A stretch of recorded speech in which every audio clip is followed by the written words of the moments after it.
নবুৰ্কা সত্ৰ দৌল উপলক্ষে ভেলাঘৰ দাহন পৰম্পৰা ৰক্ষা কৰি দৌল মহোৎসৱ উপলক্ষে নবুৰ্কা সত্ৰ প্ৰাংগণত প্ৰজ্বলন কৰা হল ভেলাঘৰ সম্পূৰ্ণ আধ্যাত্মিক পৰিৱেশৰ মাজত আৰম্ভ হল এই দৌল মহোৎসৱ কাৰ্যসূচী শুভাৰম্ভ কৰে আসুৰ প্ৰাক্তন উপসভাপতি ধৰ্মেশ্বৰ দাসে মুখ্য দ্বাৰ উন্মোচন কৰে ৰাইজৰ দলৰ ৰঙিয়া সমষ্টিৰ সভাপতি গোপাল কাকতিয়ে তিনিদিনীয়া বৰ্ণাঢ্য কাৰ্যসূচীৰ আৰম্ভ হোৱা এই দৌল মহোৎসৱলৈ অসমৰ বিভিন্ন প্ৰান্তৰ পৰা আহিব ভক্ত এই ইতিহাস প্ৰসিদ্ধ নবুৰ্কা সত্ৰত আজি ৭৪তম এই দৌল মহোৎসৱ আমি সৰুৰে পৰা আমি দেখিছোঁ এই সত্ৰত এই দৌল মহোৎসৱেই নহয় ইয়াৰ গুৰুজনাৰ মহাপুৰুষ শংকৰদেৱ গুৰুজনা মাধৱদেৱ গুৰুজনা মথুৰা দাস বুঢ়াতাৰ এই তিনিওজনাৰে আমাৰ ইয়াত তিথি পালন কৰা হয় শংকৰদেৱ গুৰুজনাৰ জন্মোৎসৱ ইয়াত পালন কৰা হয় দৌল মহোৎসৱ উদযাপন কৰা হয় আৰু বিভিন্ন ধৰণৰ ইয়াত ধৰ্মীয় অনুষ্ঠান ইয়াত উদযাপিত হৈ আহিছে আৰু এটা সময়ত আমি দেখিছোঁ যে অসম সত্ৰ মহাসভাৰ কেন্দ্ৰীয় সমিতিৰ অধিৱেশনো এই নবুৰ্কা সত্ৰতে অনুষ্ঠিত হৈছিল আড়ম্বৰপূৰ্ণভাৱে যে ইয়াৰ জনাৰ্দনৰ যিটো এটা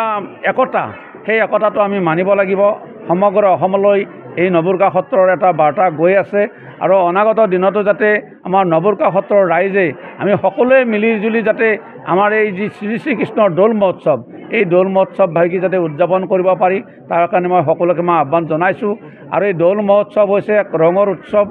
আৰু এই ৰঙৰ আমাৰ নবুৰ্কা সত্ৰৰ যোৱা বছৰ আমাৰ হীৰক জয়ন্তী বৰ্ষ উদযাপন হৈ গৈছে গতিকে এইবেলি আমাৰ ৭৬তম আমাৰ তিনিদিনীয়া কাৰ্যসূচীৰে আমাৰ এই দৌল মহোৎসৱ আয়োজন কৰা হৈছে আমাৰ প্ৰথম দিনা কাৰ্যসূচীত আমাৰ আজি ৰাতিপুৱাতে আমাৰ ধৰ্মীয় পতাকা উত্তোলন কৰা হৈছে স্মৃতি এতিয়া ভেলাঘৰ দাহন হ'ব এতিয়া কাইলৈ আৰু ভেলাঘৰ দাহনৰ পিছতে আমাৰ আমন্ত্ৰিত শিল্পীৰ দ্বাৰা আমাৰ ইয়াতে গীত পৰিৱেশন হ'ব অহাকালি নাম প্ৰসংগ হ'ব বাপুসকলৰ আৰু তাৰপিছতে ভাগৱত পাঠ আছে দিহানাম প্ৰতিযোগিতা আছে তাৰপিছত নিশাৰ ভাগলৈ নাগাৰা নাম আছে মহিলা নাগাৰা নাম দ্বিতীয় দল আমন্ত্ৰণ কৰা হৈছে আৰু পৰহি দিনা আমাৰ আটাইৰে ৰঙৰ উৎসৱ সকলোৱে আমি হোলী খেলিম ফাকু খেলিম বা ভঙা প্ৰতিযোগিতা পৰহি সন্ধিয়া পৰত হ'ব এইটো এটা তাৎপৰ্যপূৰ্ণ অনুষ্ঠান আমাৰ নবুৰ্কা সত্ৰৰ লগতে ওচৰ স্থানীয় লোকসকলে আমাৰ মাননীয় দাসদেৱ অহাৰ দৰে ওচৰ পাজৰৰ সকলো লোক আহি ইয়াত আনন্দত আপ্লুত হয় ৰঙৰ উৎসৱ ৰং মানে ৰং এটা কালাৰ হয় আৰু ৰং মানে এটা আনন্দ এই ৰং ফূৰ্তিত আমি মতলীয়া হৈ পৰোঁ আৰু ভগৱান প্ৰভু শ্ৰীকৃষ্ণই যেনেকৈ মানে নিজৰ মন্দিৰৰ পৰা গৈ উৰেখাত ঘুনুচাৰ লগত আনন্দ ফূৰ্তিৰে ৰং ফাকু খেলিছিল আমাৰ ইয়াতো তেনেকৈ আমি সকলো ডেকা বুঢ়া চেমনীয়া সকলো মহিলা পুৰুষ সকলোৱে লগ হৈ আনন্দ মনে আমি এটা ৰং খেলোঁ আৰু হোলী খেলোঁ আমাৰ এনেকৈ আমি আশা ৰাখিছোঁ আমাৰ এই তিনিদিনীয়া কাৰ্যসূচীত সকলোৱে অংশগ্ৰহণ কৰিব বিগত বছৰবোৰৰ দৰে এইবুলিও আমি এয়া আশা ৰাখিছোঁ আৰু সকলোৰে সহযোগিতা আমি কামনা কৰিছোঁ আৰু ভগৱন্ত প্ৰভুই সকলোকে যাতে ধন্য কৰে কৃপা কৰে তাকে আমি আশা কৰিছোঁ ধন্যবাদ হাজোৰ পৰা প্ৰাঞ্জল কলিতাৰ ৰিপৰ্ট অসম টাইম ঘৰত আনন্দ আৰু সম্পৰ্কৰ চমক বজাই ৰাখিবলৈ জৰুৰী হৈছে সকলো আনন্দময় মুহূৰ্তত মৰমৰ উপহাৰ দিয়াটো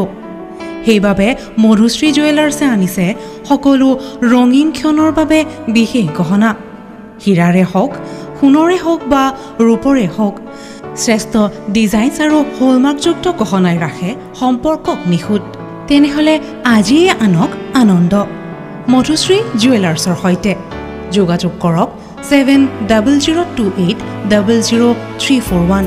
নাইবা ভিজিট কৰক LNB ৰোড নলবাৰী অসম